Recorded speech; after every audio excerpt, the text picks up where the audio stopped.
नमस्कार। आइए आज हम सुनने जा रहे हैं आधुनिक युवा वर्ग और स्वामी विवेकानंद नामक पुस्तक से स्वामी निखिलेश्वरानंद जी द्वारा दिए गए युवाओं के प्रश्नों के उत्तर। इससे पहले भी हम इस श्रृंखला की पहली कड़ी प्रस्तुत कर चुके हैं। आशा है आपको अच्छी लगी होगी।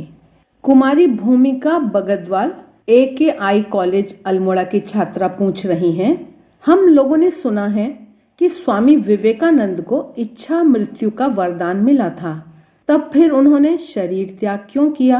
वे आज जीवित क्यों नहीं हैं? स्वामी निखिलेश्वरानंद जी इसका सुंदर उत्तर देते हुए कह रहे हैं, कौन कहता है कि स्वामी विवेकानंद आज जीवित नहीं है? वे बिल्कुल जीवित हैं, किंतु एक सुंदर रूप में। वे आकार रहित एक आवाज हैं। आज भी वे अनेकों को उत्प्रेरित और मार्गदर्शन कर रहे हैं। उन अमर शब्दों का स्मरण कीजिए जो उन्होंने श्री एरिक हेमंड को कहे थे, हो सकता है कि मैं अपने शरीर से मुक्त हो जाने, इसे जीर्ण वस्त्र की भांति छोड़ देने को बेहतर समझूं, लेकिन मैं तब तक लोगों को सर्वत्र उत्प्रेरित करता रहूंगा जब तक संसार यह न समझ ले कि वह ईश्वर के साथ एक है। BTC कन्या हॉस्टल अल्मोड़ा की मुखी शोभा रावत का अगला प्रश्न, क्या लड़कियों के लिए संसार त्याग करना, संन्यास ग्रहण करना उचित है? क्या संसार त्याग किए बिना आपके संघ में सक्रिय योगदान करना संभव नहीं है? महाराज उत्तर दे रहे हैं, लड़कियां भी संसार त्याग कर सकती हैं, सन्यासिनियां हो सकती हैं, शारदा मठ में योगदान कर सकती हैं। यदि कोई संसार त्याग करना चाहता है, चाहे सन्यासी या सन्यासिनी बनने के लिए, तो कई कठिनाइयां हैं, लेकिन जहां चाहा वहां रहा है।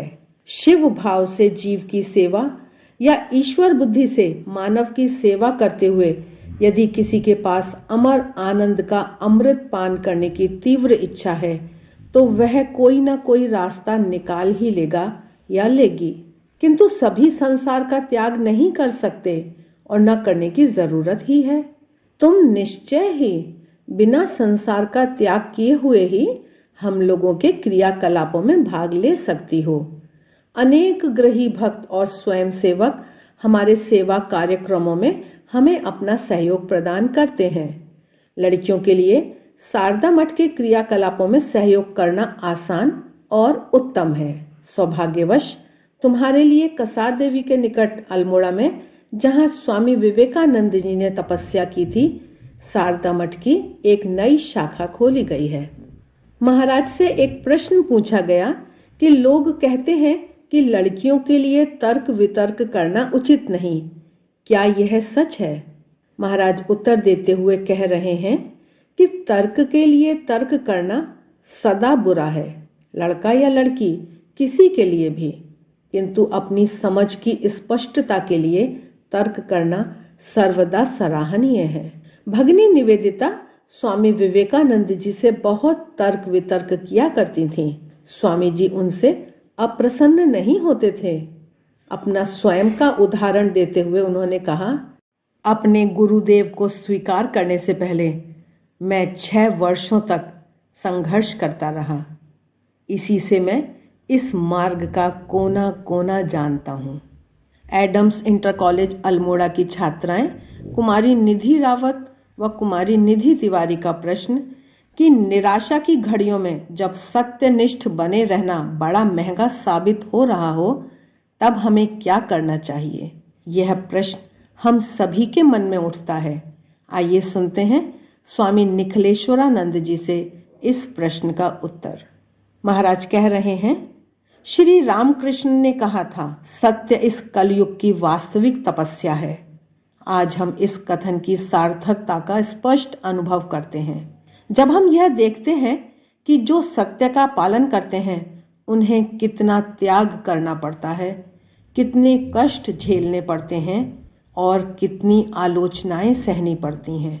आजकल जो सत्य का व्यवहार और सत्य आचरण करते हैं उन्हें अव्यावहारिक समझा जाता है। सचमुच सत्य का व्यवहार बड़ा महंगा व्यापार है, परंतु जिनका दृढ़ विश्वास है कि अंततः सत्य की ही जीत होती है, सत्यमेव जयते, और सत्याचरण मनुष्य को परम सत्य परमात्मा तक ले जाता है, उनके लिए कोई भी कीमत बहुत भारी नहीं होती। एडम्स गर्ल्स कॉलेज की ही छात्रा का अगला प्रश्न कि ईश्वर एक है, फिर उन्हें प्राप्त करने के लिए इतने मार्ग क्यों हैं? एक ही मार्ग क्यों नहीं? सभी लोग अलग अलग ढंग से क्यों सोचते हैं? इसका उत्तर देते हुए महाराज कह रहे हैं, तुम क्यों चाहती हो कि प्रत्येक व्यक्ति केवल एक ही मार्ग का अनुसरण करे? स्वामी विवेकानंद ने कहा था, अधिकाधिक मार्ग होने दो ताकि लोगों को बेहतर विकल्प मिल सकें। वे अपनी रुचि और प्रकृति के अनुसार अपने पथ का चयन कर सकें। अगर तुम एक खास प्रकार की मिठाई पसंद करती हो तो निश्चय ही इसका सभी उपायों से उपभोग करो, परंतु यदि तुम्हारे मित्र दूसरी तरह की मिठाइयाँ पसंद करते हैं तो उन्हें उन मिठाइयों का आनंद लेने दो। तुम्हें अपनी पसंद उन पर थोपनी नहीं चाहिए। हर एक व्यक्ति को अपना पथ चुनने की स्वाधीनता दो, परंतु झगड़े नहीं होने चाहिए। यदि सभी लोग यह जान लें कि सभी रास्ते एक ही सत्य परमात्मा की ओर ले जा रहे हैं, तो विभिन्न संप्रदायों और धर्मों के बीच होने वाले झगड़े समाप्त हो जाएंगे। इसका प्रदर्शन करने के लिए ही श्री रामकृष्ण देव ने विभिन्न धर्मों, हिंदू, इस्लाम, ईसाई आदि का क्रम से आचरण किया और उद्घोषणा की, जतो मत ततो पथ, अर्थात जितने मत हैं उतने मार्ग हैं। आइए सुनते हैं अल्मोड़ा इंटर कॉलेज के छात्र श्री अमित तिवारी का प्रश्न कि रामकृष्ण मिशन की स्थापना कब और कैसे हुई। स्वामी निखिलेश्वरानंद जी इसका उत्तर देते हुए बता रहे हैं कि रामकृष्ण मिशन की स्थापना स्वामी विवेकानंद जी द्वारा 1 मई 1897 1 मई 1897 को की गई। सोसाइटीज रजिस्ट्रेशन एक्ट के अधीन इसका विधिवत पंजीकरण 1909 में हुआ। जाति, धर्म, संप्रदाय या राष्ट्रीयता पर बिना विचार किए हुए सभी संभव उपायों से मानव का मंगल करना, मनुष्य के सभी प्रकार के कष्टों को दूर करने का प्रयास करना, यही रामकृष्ण मिशन का उद्देश्य है, जिसके लिए अनेक अस्पताल, राहत कार्य, ग्रामीण एवं आदिवासी विकास योजनाएं, शिक्षण संस्थाएं आदि शुरू की गई हैं। स्वामी विवेकानंद जी ने भगनी निवेदिता को लिखा था, वस्तुतः मेरे आदर्श को चंद शब्दों में प्रस्तुत किया जा सकता है। वह है मानव जाति को उसमें अंतर्निहित देवत्व की शिक्षा देना और यह बताना कि इसे वे अपने जीवन में हर क्षण कैसे व्यक्त कर सकते हैं। रामकृष्ण मिशन में जो साधु या इसके शुभेच्छु रूप में सम्मिलित होते हैं, इस सिद्धांत का अनुसरण करते हैं, आत्मनो मोक्षार्थम जगत हिताय च, अपनी मुक्ति तथा दूसरों के हित के लिए। रामकृष्ण मिशन के अनेक प्रकार के क्रियाकलापों के पीछे समाज सेवा का नहीं बल्कि शिव दृष्टि से जीव सेवा करने का भाव निहित है। वर्तमान में संपूर्ण विश्व में रामकृष्ण मठ और मिशन के 258 से अधिक शाखा केंद्र हैं। इसका मुख्यालय कोलकाता के निकट बेलूर मठ में है। आइए सुनते हैं अगला प्रश्न। यहाँ उत्तराखंड में बेकारी युवकों की एक बड़ी समस्या है। इन विषम परिस्थितियों में हम कैसे अपना जीविकोपार्जन कर सकते हैं? महाराज उत्तर देते हुए बता रहे हैं कि केवल उत्तराखंड में ही नहीं, पूरे भारतवर्ष में बेकारी युवकों की एक प्रधान समस्या है।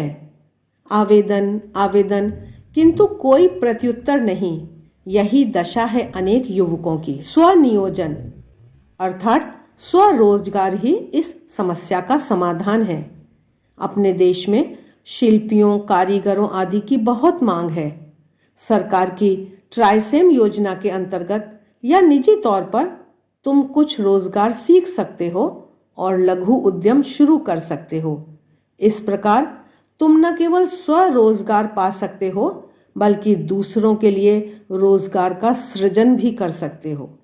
जो युवक शारीरिक श्रम करने को, कठिन परिश्रम करने को तैयार हैं, उन्होंने कुछ उपार्जन करना शुरू कर दिया है, परंतु अधिक युवक सफेदपोश नौकरी, मुख्य रूप से सरकारी विभागों में या सार्वजनिक क्षेत्रों में नौकरी चाहते हैं, क्योंकि वहां पद की सुरक्षा, अधिक वेतन, अधिक छुट्टी और कम कार्य करने की स्वाधीनता है। सीमित पदों के कारण आवेदकों की बड़ी भीड़ रहती है। सरकारी नौकरियों में सबका समावेश नहीं किया जा सकता, अतः युवकों को निजी क्षेत्र में या आत्मनियोजन के द्वारा नया मार्ग निश्चय ढूंढना चाहिए, किंतु इसके लिए तैयारी करनी पड़ेगी। आइए सुनते हैं गवर्नमेंट इंटर कॉलेज के छात्र श्री शैलेंद्र जोशी का अगला प्रश्न। आपने अपने व्याख्यान में कहा कि स्वामी विवेकानंद चाहते थे कि हम अपनी मातृभूमि को प्यार करें। क्या सारे संसार से प्रेम करना और समग्र मानव जाति की भलाई के लिए कार्य करना मात्र अपने देश के लिए कार्य करने से महत्तर नहीं है? महाराज उत्तर देते हुए बता रहे हैं कि निश्चय ही हमें समग्र विश्व को प्यार करना चाहिए, किंतु इससे हमारी देशभक्ति के भाव का विरोध नहीं होता है। स्वामी विवेकानंद जी की देशभक्ति संकीर्ण दृष्टि युक्त नहीं थी। उन्होंने बड़े मर्माहत होकर कहा था, जब तक मेरे देश में एक कुत्ता भी भूखा है तब तक उसे खिलाना ही मेरा संपूर्ण धर्म है। किंतु उन्होंने यह भी कहा था, मेरे लिए भारत क्या है, मैं सारे संसार का हूं। पहले अपने घर में दिया जलाया जाता है, पहले हम अपना घर ठीक करें, तभी हम दूसरे देशों के लिए कार्य करने के योग्य हो सकेंगे।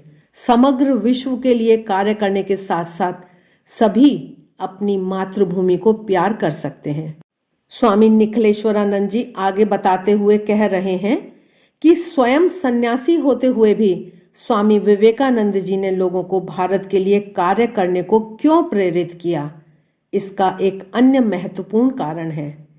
प्रत्येक जाति के लिए उद्देश्य साधन की अलग अलग कार्य प्रणालियां हैं। प्रत्येक जाति का अपना महान आदर्श होता है जो उस जाति का मेरुदंड होता है। कोई राजनीति, कोई समाज सुधार और कोई दूसरे विषय को अपना प्रधान आधार बनाकर कार्य करती है। स्वामी विवेकानंद जी ने इस सत्य का संधान किया कि हमारे देश के लिए धर्म, एकमात्र धर्म की पृष्ठभूमि लेकर कार्य करने के सिवाय दूसरा उपाय नहीं है। आज सारा संसार अपने को आत्मसंहार से बचाने के लिए भारतीय आध्यात्मिक ज्ञान की आवश्यकता महसूस करता है।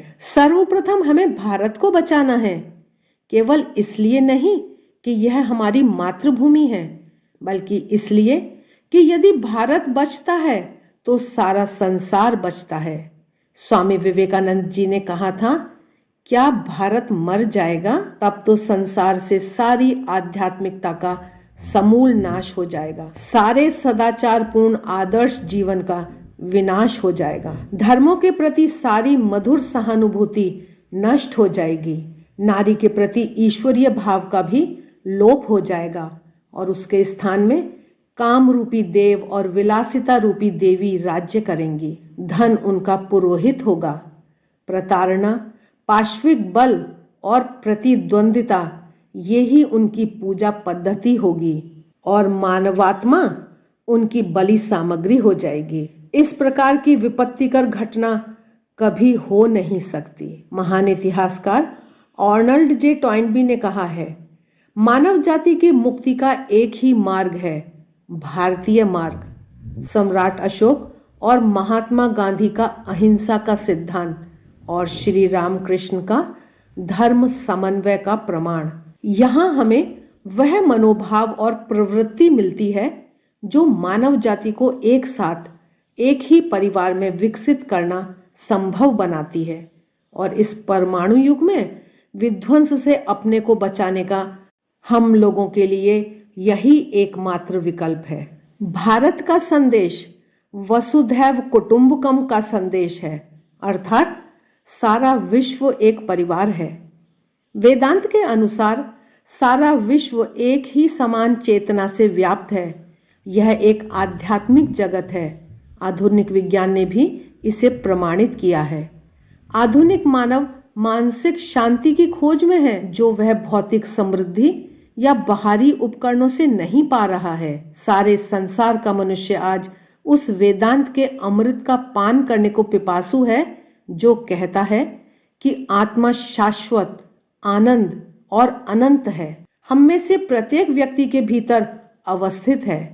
आत्मा की दिव्यता और विश्व की एकात्मता का वेदांत का संदेश आज की चरम आवश्यकता है।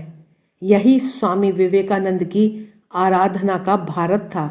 यदि हम अपनी मातृभूमि से प्रेम करने लगें तो भ्रष्टाचार जैसी समस्त समस्याएं समाप्त हो जाएंगी और हम लोग स्वामी विवेकानंद जी के भारतीय आध्यात्मिकता से समग्र विश्व की विजय के स्वप्न को साकार कर सकेंगे, ताकि सारे संसार के लोग प्रसन्न रह सकें। आशा है स्वामी निखिलेश्वरानंद जी की युवाओं के साथ यह प्रश्नोत्तरी आपको अच्छी लगी होगी। आगे आने वाले समय में इस श्रृंखला की अगली कड़ी प्रस्तुत करी जाएगी।